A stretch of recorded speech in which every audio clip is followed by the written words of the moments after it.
Donc aujourd'hui on va faire une petite présentation d'une scie pliante. Donc c'est une scie pliante.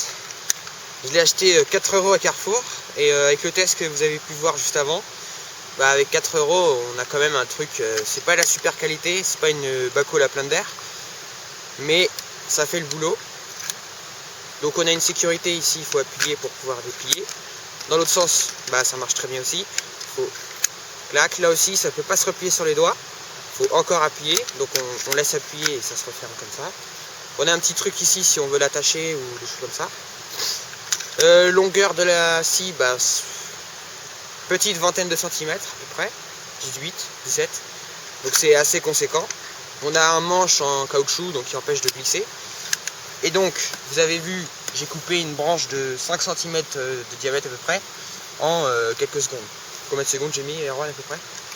Environ une petite vingtaine de secondes. Donc c'est très efficace pour une petite scie comme ça. Donc une Bako ça va coûter plus cher que ça, donc dans les 15-20 €. En plus il faut avoir internet pour acheter, alors que ça va peut-être moins durer dans le temps, mais pour du truc, du travail, comment dire, pas trop régulier, comment on dit, merde, du travail qu'on utilise parfois, c'est très bien, on peut l'ouvrir d'une seule main comme ça. Bon, voilà. Fail, on va le refaire. Hop. Voilà, on a un grand manche. Elle est peut-être un petit peu longue, mais bon, toutes les scies sont comme ça, je pense.